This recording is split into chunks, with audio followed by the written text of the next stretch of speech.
작년에 이제 총회장 되면서 또 특별히 우리 코로나19 상황 속에서 우리 한국 교회가 좀 변하고 또 특별히 그동안 잘못한 것들은 회개하고 지나가야 되겠다. 그래서 더 새로워지는 계기로 이번 기회를 삼아야 되겠다 해서 한국 교회가 회개해야 될 치명적인 7가지 죄악, The Deadly Seven Sins, 그 시리즈를 하나씩 말씀을 드렸는데 지금 사순절 기간에 들어와 있으니까 그 중에 이제 나머지 몇 가지를 말씀을 드리려고 합니다. 그래서 오늘 5번째, 침묵 과다 신드롬. 한국 교회가 침묵 과다 신드롬에 걸려 있다. 그걸 고치고 회개하지 않으면 앞으로 한국 교회 부흥 또 건강한 교회 성장 어렵다 하는 나름대로의 진단을 저는 하고 있습니다.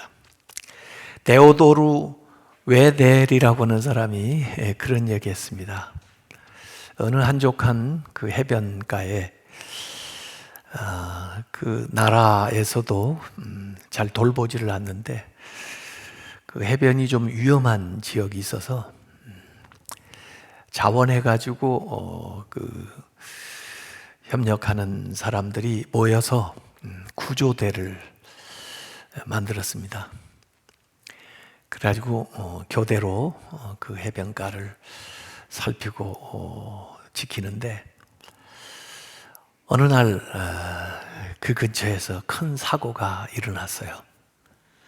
그래서 이들이 서로 연락을 하고 동원을 해서 열악한 장비지만은 출동을 해가지고 사람들을 구출을 해냈습니다.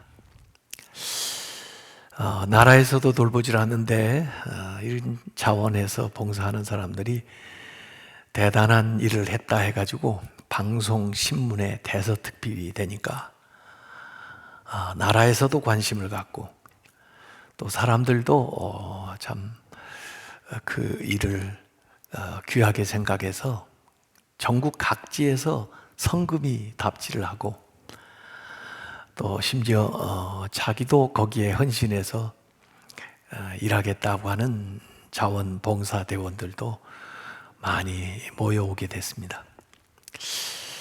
현재 열악한 시설에서는 참 그분들을 다 수용할 수가 없고 또 성금도 답지를 했으니까 시설도 좀 더 크게 확장해서 만들고 배도 좀 더 좋은 걸로 구비를 하고 또 그곳에서 머무는 사람들 위해서도 그 항상 구조하는 일만 있는 게 아니니까 좀 생활할 수 있는 그런 환경을 만드느라고 인테리어도 좀 신경을 써서 만들고 그랬습니다. 그러다 보니까 뭐 사고 없는 날이 훨씬 더 많죠. 그곳에서 자연스럽게 교제를 하고 또 오는 사람들을 맞이하고 또 그걸 위한 조직을 만들고 또 그 일을 해야 되는 직원들도 채용을 하고 그러다 보니까 구조하는 일도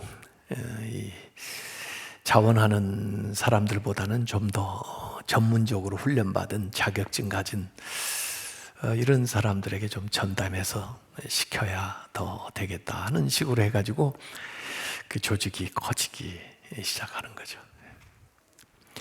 그러다 보니까 대부분 그 만들어져 있는 그 클럽 하우스에는 거기에 관련되어 있는 또 후원하는 자주 오는 사람들이 친교하는 그런 이제 형태로 진행이 되는 겁니다.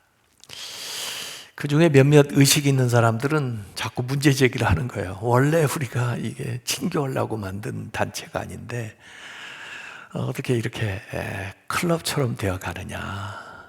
원래 그 사람들 구조하는 일을 해야지. 그렇게 얘기하는 사람도 있고 아니, 구조는 전문적인 분들이 하는데 항상 또 사고가 있는 것도 아닌데 여기서 우리가 서로 이렇게 모여야 필요한 자금도 모금이 되고 그러지, 어떻게 꼭 그것만 옛날 같은 생각만 하냐, 이런 분들이 서로 이제 옥신각신.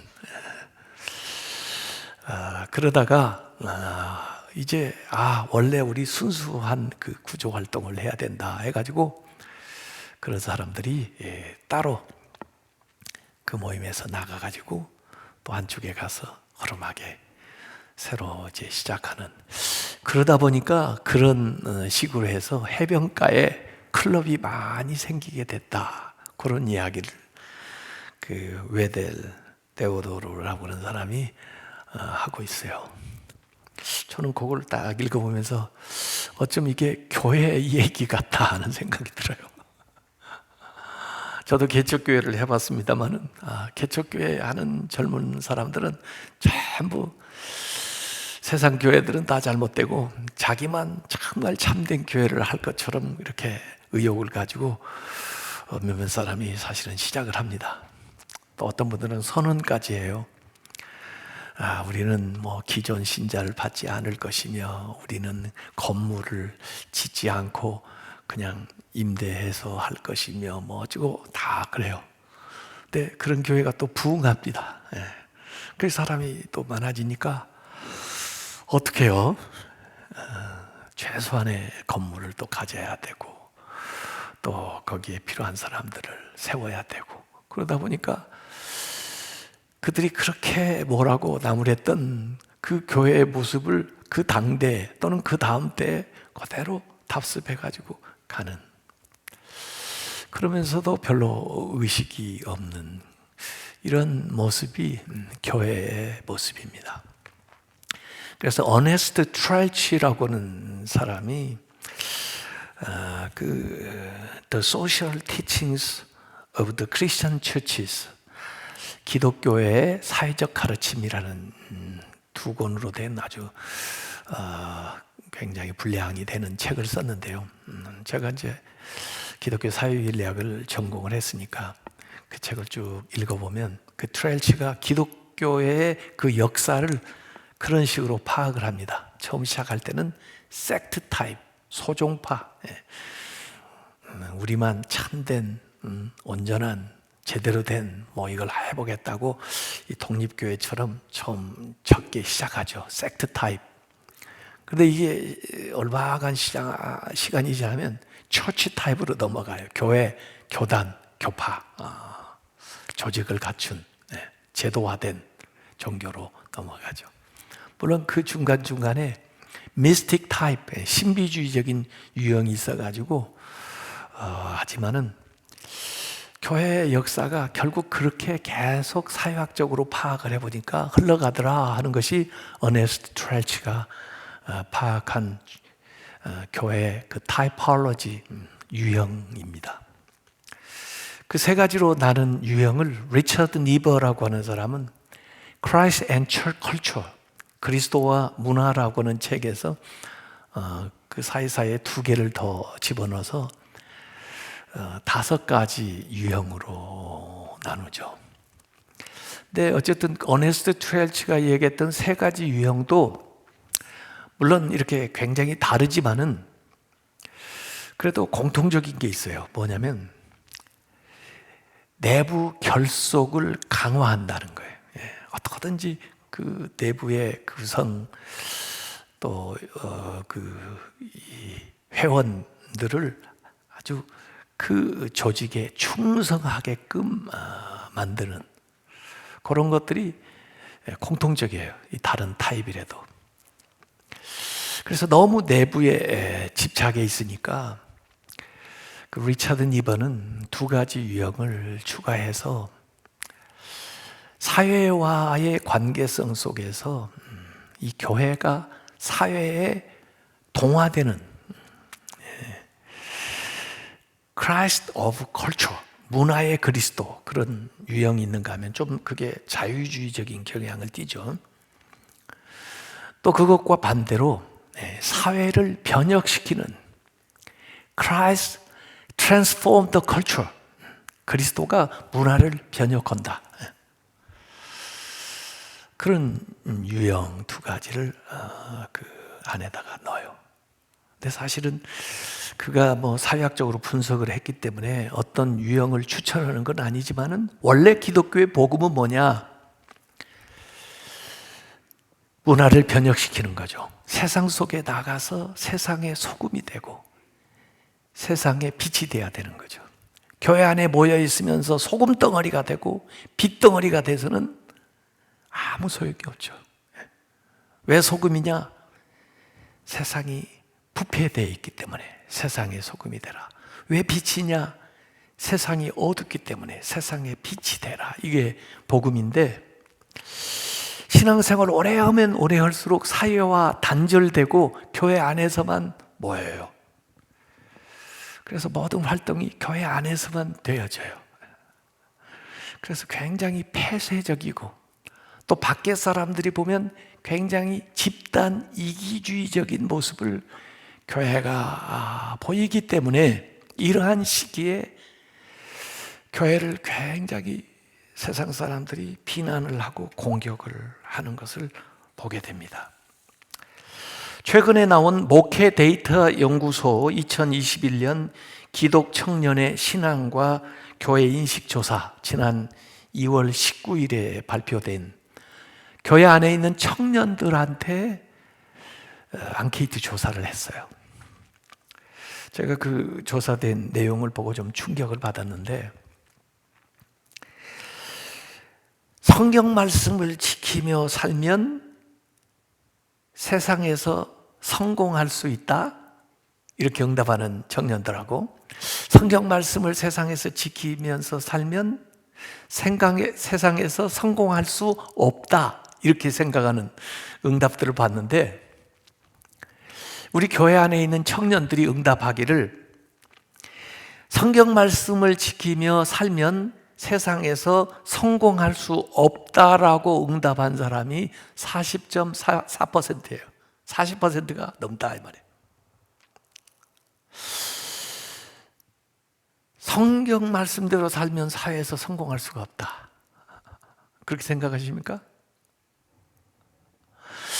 그 요인은 뭐 여러 가지가 있겠죠.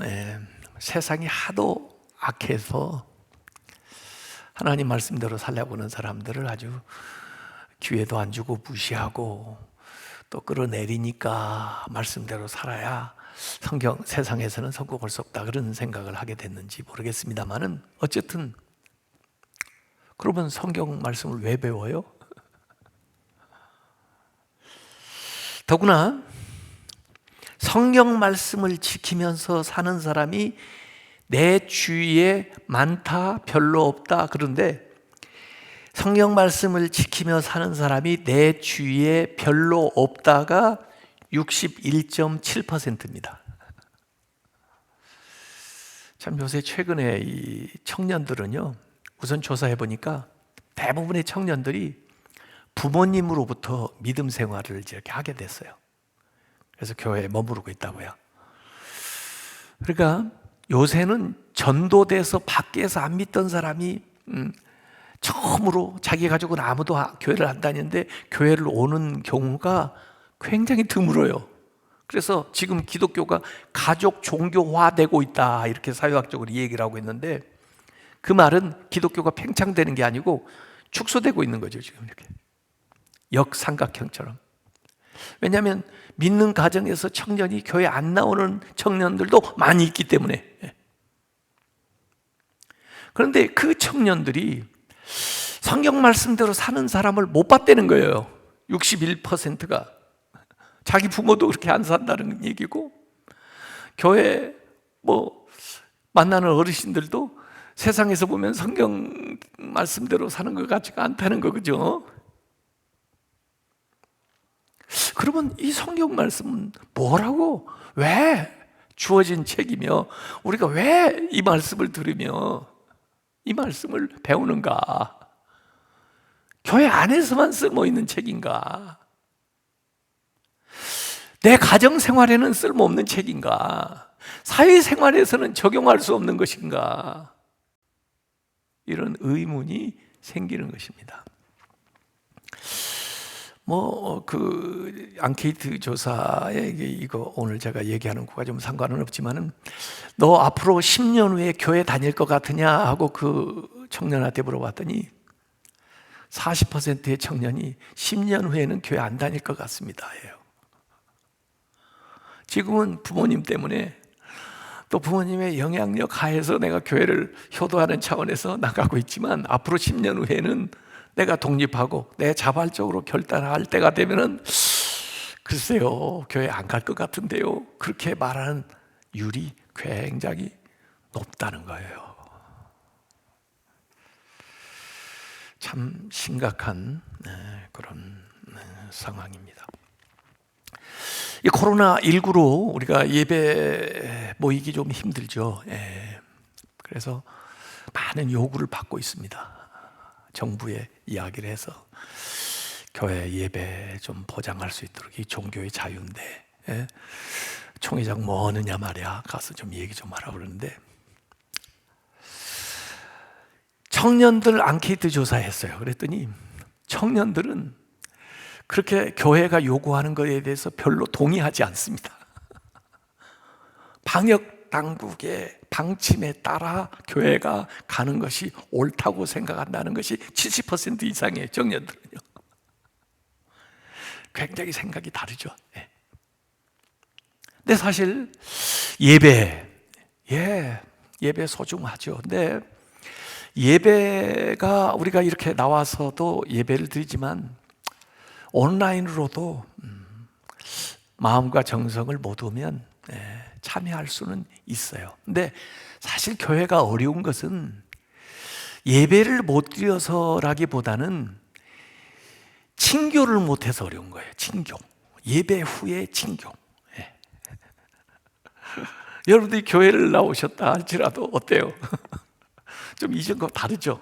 왜? 친교를 못하고 가니까 그냥 예배만 드리고 그냥 가셔야 돼요. 속으로 모임 못하고 또 음식도 못 나누고. 그러니까 어떤 분은 지난주에도 제가 들었어요. 밥 안 줘요? 그런 분이 계세요.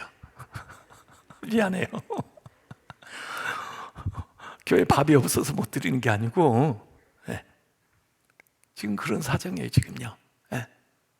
그래서 예배 못 드려서 어려운 게 아니라 친교를 못해서 어려운 거예요 지금요. 솔직히 말하자고요. 솔직히 친교를 못하기 때문에 더 친밀한 관계를 가져야 되는데 어렵고, 또 뭔가 결속력을 가져야 되는데 어렵고, 교회에 대한 충성도를 헌신을 해야 되는데 그걸 못하고, 그게 솔직히 어려운 거예요 지금요. 근데 언제 감염이 발생하느냐? 예배 시간 통해서 감염되는 율 거의 없습니다. 초기에 몰랐을 때지. 지금 다 대처하고 예배드리기 때문에 예배 시간을 통해서 감염된 건 거의 없습니다. 실제로 없습니다, 통계. 그런데 예배 후 소모임이나 식사 모임에서 감염된 것이 있기 때문에 예배조차도 영향을 받는 거예요. 딱 우리가 예배만 제대로 드리고 딱 헤어졌다 그러면 감염될 일이 없어요. 그래서 저는 이 친교에 대해서 다시 한번 생각을 해보게 되는 겁니다.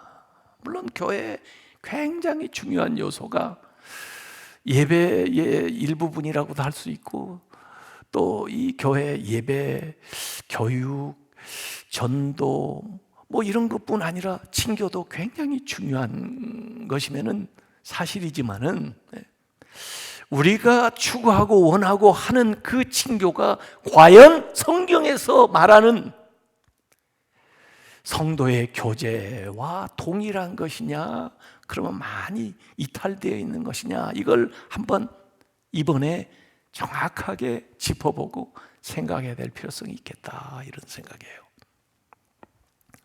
뭐 이건 누가 만든 얘기인지는 모르겠습니다만은 어떤 흑인이 미국에서겠죠, 여행 중에 주일에 예배드리기 위해서 어느 교회를, 멋있는 교회를 찾아갔는데 그 안내위원이 당신 여기 들어올 수 없습니다. 문에서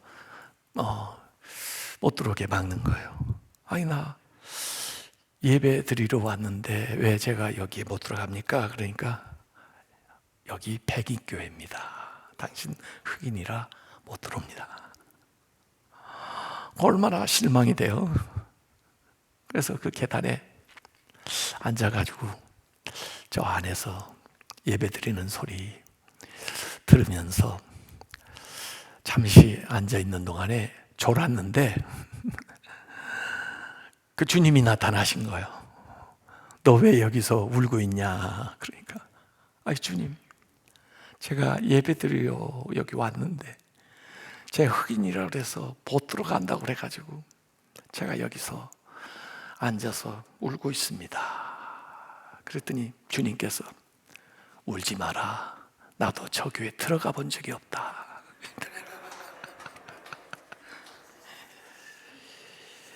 이야, 이게 정말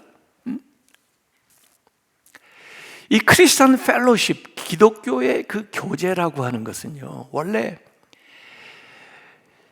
공통의 것을 나누는 겁니다. 코이노니아, share the common things. 공통의 것을 나누는데 공통의 것이 누구한테 들으냐면 주님께 들어있어요. 여러분, 교회만큼 다양한 사람이 모이는 데가 없습니다. 학교를 가보세요. 그 학교에 어느 정도 성적이 돼가지고 비슷비슷한 사람들이 그 학교에 들어가 있어요. 직장에 가보세요. 그 직장에 어느 정도 자격을 갖춘 사람이 그 직장에 가 있는데, 교회는 아무나 다 올 수 있어요. 굉장히 다양한 사람들이 와요. 그런데도 이 교회에 공통점이 있습니다. 그게 예수 그리스도예요. 예수 그리스도로 모이는 거예요. 예수 그리스도 안에 있는 생명을 나누는 거예요. 그래서 크리스천 펠로십의 아주 기초는 예수님께서 그 마지막 만찬을 하실 때 성금요일에 이건 내 몸이다, 이걸 먹고 영원한 생명을 얻어라, 이건 내가 너희를 흘리는 피다, 그러면서 이 성만찬을 행하셨던 그것이 공동의 식사 개념으로 바뀌면서 사실은 그것이 크리스천 펠로십의 중요한 요인이에요. 그래서 모일 때마다 우리가 주님을 기억하면서 주님의 생명으로 우리의 연약한 육체와 우리의 마음과 심령이 강해지고 힘을 얻고 용기를 얻고 격려를 받아 나아가서 주님의 증인이 되는 거, 그것이 진짜 오리지널 성도의 교제입니다. 그것이 왕성하게 있었던 것이 초대교회예요. 그 모습이 사도행전 교회 시작할 때부터 2장 44절부터 46절까지 나오는데, 그 모습이 믿는 자가 다 함께 있어서 모든 물건을 서로 통용하고 재산과 소유를 팔아서 각 사람의 필요를 따라서 나눠주고 날마다 마음을 같이 성전에 모이기를 힘쓰고 집에서 떡을 떼며 기쁨과 순전한 마음으로 음식을 먹었다. 이게 그때의 모습을 이렇게 우리한테 그려주는 거예요. 그러니까 어느 정도 우리도 그런 모습을 가지고 있기 때문에 그 기준 가지고 하나씩 얘기를 해서 이야기하기가 좀 곤란하니까, 자, 그러면 그 크리스천 펠로십의 결과가 어떤 것이 나왔는가 하는 것을 한번 생각해 보면 되는데, 그 사도행전 2장 47절에 이렇게 세 가지로 그 크리스천 펠로십의 결과를 설명을 하고 있습니다. 하나는 하나님께 영광을 돌렸다. 그게 하나님께 영광이 됐다. 두 번째는 모든 백성에게 칭송을 받았다는 거예요. 이 백성은 안 믿는 사람들입니다. 안 믿는 사람들에게 이 믿는 사람들의 모임이 칭찬을 받았다고 말해요. 그리고 세 번째는 자연적인 결과인데, 그래서 믿는 사람들이 날마다 더했다는 거예요. 자, 우리가 제대로 크리스천 펠로십을 하면 이 세 가지가 나타나는 건데, 하나님께 영광이 되는 건 우선 우리가 잘 모르니까 접어놓고 확실히 알 수 있는 거 두 번째, 교회가 사람들에게 칭송을 받고 있습니까? 대답 좀 해보세요. 왜 이렇게 자신이 없으세요? 우리의 모임이 안 믿는 사람들에게 칭찬을 받고 있습니까? 지탄을 받고 있습니까? 우리의 그 모임을 통해서 믿는 자가 날마다 더하는 구속적인 펠로십, 리덴티브 펠로십이 일어나고 있습니까? 그렇지 않으면 심지어 이탈하는 사람이 생기고 있습니까? 그걸 우리가 정확하게 짚어보면 우리의 교회가 하는 이 펠로십이 오리지널한 그 펠로십의 모습을 가지고 있는지 이탈했는지를 단박에 알 수가 있습니다. 그 C.S. 루이스가 쓴 스크루테이프의 편지에 보면은요, 마귀 대장이 자기 조카 초보인 그 마귀 이제 신참자한테 교육을 시키는 가운데 그런 거 나옵니다. 영성을 없애려고 그러지 마라. 영성 인간은 다 지니고 있고 다 거기에 대해서 알고 있어. 근데 영성을 없앨 수 없으면 어떻게 하냐? 그걸 오염시키는 방법을 해야 된다 이거예요. 우리 기독교에서 주장하는 이 굉장히 좋은 것들이요, 이거 부인할 수가 없습니다. 하나님 살아계시고 하나님이 또 우리를 구원하시고 또 이 모든 교회 것들이 실제하는 것들인데 그걸 아무리 믿지 마라 하지 마라 그래도 수가 안 통하니까 사탄이 취한 방식이 뭐냐면 그걸 오염시키는 겁니다. 좋은 것들을 안 좋은 방식으로 하게 만드는 거예요. 그런데 그게 잘 먹히거든요. 다 모르고 그렇게 넘어가거든요.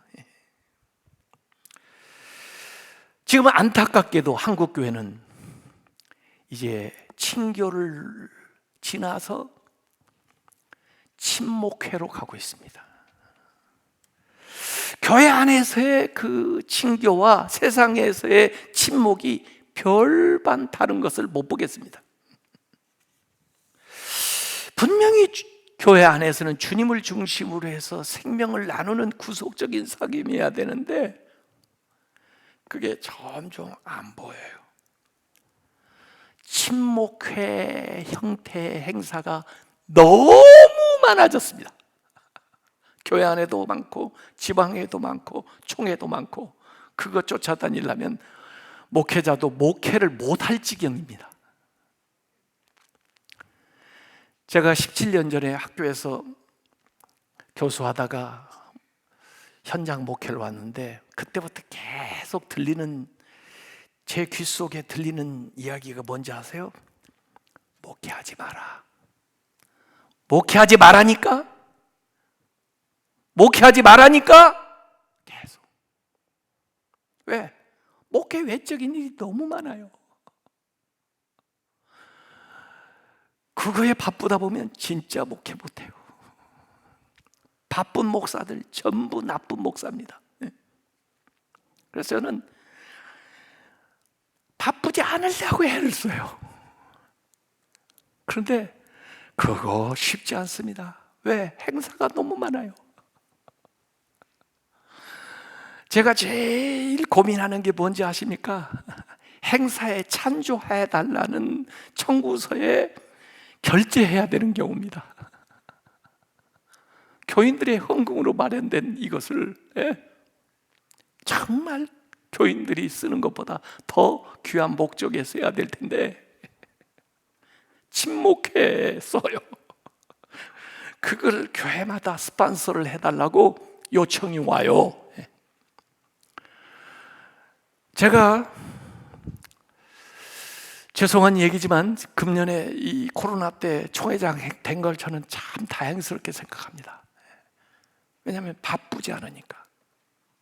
바쁘지 않고도 총회장을 할 수 있는 때가 돼가지고요. 이전에 총회장이 되면요 거의 1년 동안 여러분 저 못 봅니다.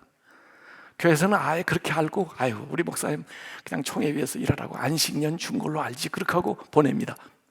근데 제가 총회장 된 후로 지금까지 한 주일이라도 제가 주일에 빠진 적 있습니까? 없습니다. 그러고도 총회장 할 수 있습니다. 잘했는지는 몰라도.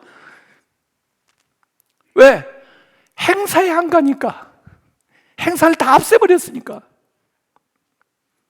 행사를 다 없애버렸습니다. 제가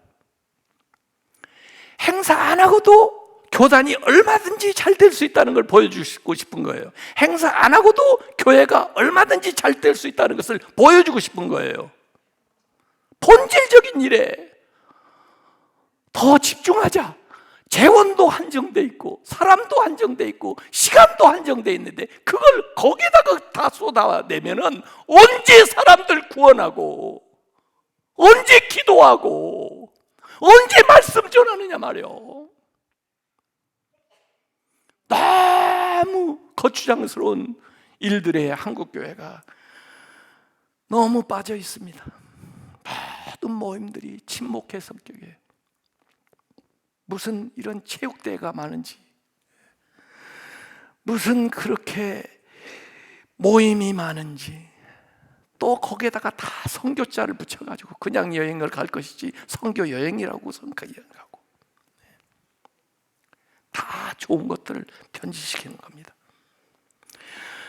교회 안에서 우리가 중요한 게 많습니다. 뭐 교육도 좋고 전도도 좋고 양육하는 것도 좋고 다 좋은데 제일 인기 있는 것은 친교하는 겁니다. 사람이 잘 모여요. 그건요, 즐거우니까. 즐거운 일이라고 하는 게 아니에요. 꼭 필요한 일을 해야죠. 중요한 일을 해야죠. 중요한 일, 즐거운 일에 시간 다 쓰고 돈 쓰면 언제 중요한 일을 하겠어요? 언제 필요한 일을 하겠어요? 이 공조직 안에도 그러한 문제가 많지만 더 심각한 것은 사조직입니다. 교회 안에도 사조직이 있습니다. 지방의 안에도 사조직이 있습니다. 총회 안에도 사조직이 있습니다. 한국 교계 안에도 사조직이 있습니다. 그들이 공조직을 좌지우지하려고 합니다. 이 권력형 친목 조직이 있어가지고 영향을 계속 미치는 거예요. 안 됩니다. 저는 그것과 싸우는 사람입니다. 그것이 통하지 않게 만들려고 노력을 하고 있는 사람입니다. 어째 예수님을 가까이 따르다 보니까 특권의식이 생기고 다른 사람에 대해서는 배타의식이 생기고, 예수님 제자들도 안 그런지 아세요? 마가복음 9장 38절에 보면은 예수님의 제자 요한이 예수님한테 와서 아마 칭찬받겠다고 얘기했는지 모르겠어요. 선생님, 우리를 따르지 않는 어떤 자가 주님의 이름으로 귀신을 내쫓는 것을 우리가 보고 칭찬했어요? 우리를 따르지 아니하므로 어떻게 해요? 금하였나이다. 우리가 전매 특허냈는데 왜 너희들이 그래? 아니, 귀신을 쫓아내는 게 나쁜 일이에요? 아니, 그 귀신이 귀신같이 잘하는데 사칭했다고 쫓겨나 나겠어요? 그런데도 자기 편 아니면 안 돼. 이게 뭐예요, 이게? 예수님께서 9장 40절에 우리를 반대하지 않는 자는 우리를 위하는 자니라. 포용해라 이거야. 중간층 다 쓸어 안으라, 그런 말씀이죠. 자, 오늘 본문 요한계시록 3장 20절. 볼지어다 내가 문 밖에 서서 두드리노니, 두드려도 못 알아들어. 그러니까 이제는 누구든지 내 음성을 듣고 나야 나 문 좀 열어달라고 두드려도 못 알아듣으니까 이제 음성을 내는 거예요. 내 음성을 듣고 문을 열면 내가 그에게로 들어가 그로 더불어 먹고 그는 나와 더불어 먹으리라. 크리스천 펠로십이에요. 주님이 교제하겠다는 건데, 여러분이 요한계시록 3장 20절을 지금까지 어떻게 봤습니까? 전부 요한계시록 3장 20절을 주로 비신자를 전도할 때 이 말씀을 인용을 해서 이야기를 했습니다. 지금 당신 마음의 문을 예수님이 두드리고 계십니다. 마음을 여시면 주님께서 당신에게 들어가서 주님과 당신의 그런 교제가, 새로운 삶이 시작됩니다. 주님을 영접하시겠습니까? 그렇게 우리가 얘기를 했습니다. 그런데 원래 이 오리지널 텍스트는 누구에게 주는 말씀입니까? 비신자에게? 아니요. 라오디게아 교회에게 주는 말씀입니다.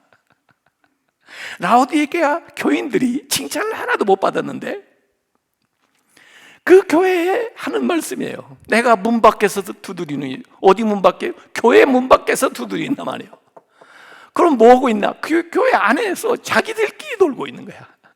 자기들끼리 침묵해하고 있는 거예요. 예수님도 없이 교회 안에서 뭐 한다는 게 이게 말이 됩니까? 그게 교회입니까? 그래서 말씀하는 거예요, 지금요.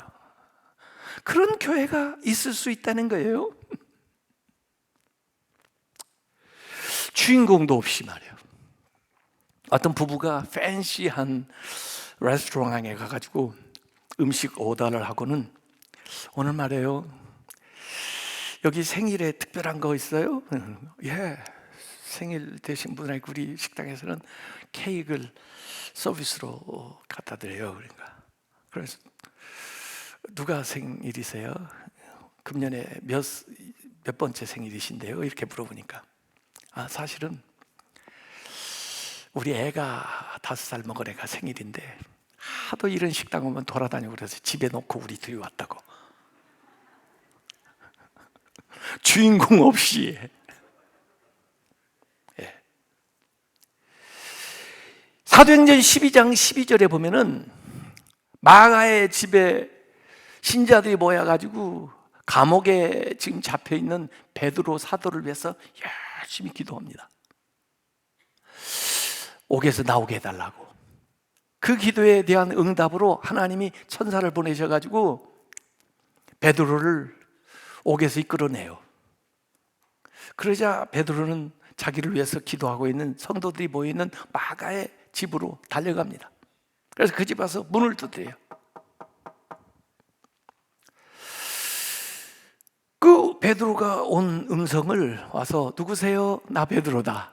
이 로데가 들었는데 정신이 없어가지고 문을 열어주질 못하고 안에 들어가가지고 베드로 사도께서 지금 문 밖에 와 계시다고 그러니까 기도하던 사람들이 뭐라 그래요?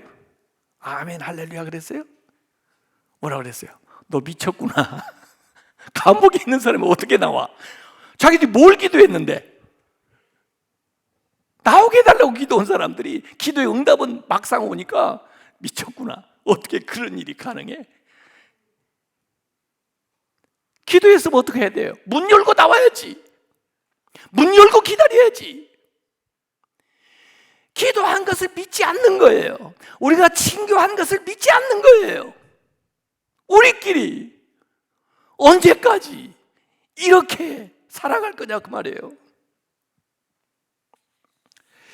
제가 분명히 말씀드린 게 있습니다.